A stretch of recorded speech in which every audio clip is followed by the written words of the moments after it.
Welcome back to Unfiltered. So the Dems have had control over our blue cities for decades, and we know where that's gotten us. So when are we going to step up and fix things? Well, joining me now are Jason Rantz, host of the Jason Rantz Show, and Chris Stigall, host of the Chris Stigall Show. Two great guys, two friends. Thanks, guys, for joining me.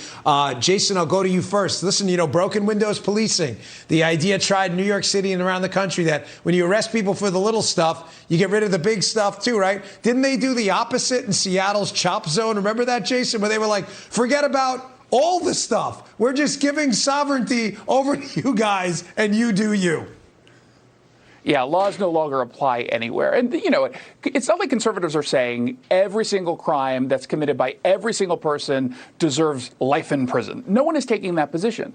But the left wants you to think that that's what we're saying. What we're simply saying is you've got laws on the books. You can use context as to who's actually committing these crimes. If these are people who are young and they're simply stealing like a candy bar from a 7-Eleven, yeah, you're not going to throw them in jail for a long time. And a program like a restorative justice program where we focus on getting them the help that they need could help. However, if they're committing violent crime and they're doing it over and over and over again, maybe we shouldn't adopt the liberal policy of constantly saying, yeah, no jail time for them. They're the actual victims, and we just need to help. It's been a total disaster. Yeah, it has been. Chris, you're on the air in Philly. Listen, nobody knows Philly better than you. You got this DA over there, Krasner. George Soros funded him. They figured out a long time ago that, local politics matters. We got to kind of wake up and fight back a little bit here, right? It's true. I mean, the Democrats, the criminals in Philadelphia, who I suppose are largely Democrats, too, they know Larry Krasner as Let 'em Loose Larry. That's literally his nickname in the prison systems around here. Wawa, which is something we know here on the East Coast. I know a lot of people who are West don't know it, but Wawa moved into Center City, Philadelphia a few years ago. It was a big deal because they were primarily a suburb presence.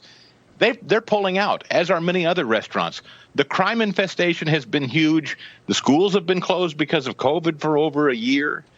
You've had businesses burned and looted during the summer of George Floyd and racial justice. I mean, why in a minority city, by the way, Dan, this is what infuriates me most.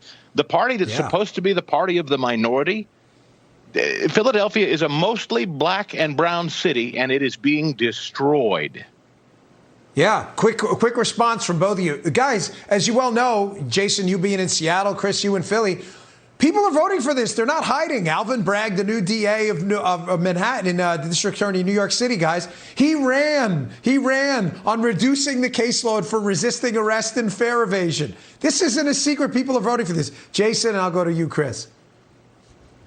Yeah, the first thing people have to realize is there are a lot of code words that get used. And when they talk about reform, they're not talking about reform. They're talking about dismantling systems of oppression that they believe are oppressing people and are inherently racist. And people need to start pushing back. And we've seen some course correction. Even though you make mention of Bragg, I mean, let's also talk about the new mayor, who, at least on policing, should be a lot better. Here in Seattle, we put in place the Seattle City Attorney, a Republican, first time Republican put into office citywide in over 3 decades. So people are starting to wake up. We just got to continue it.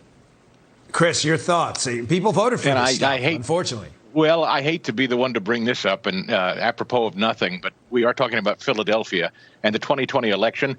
While I know that Democrats are still popular by vote in Philadelphia, I still question the way we count and cipher votes around here. I can't believe that someone as criminal as Larry Krasner wins a second term. He did, but I don't know. I will always question the way we count votes around these parts, Dan.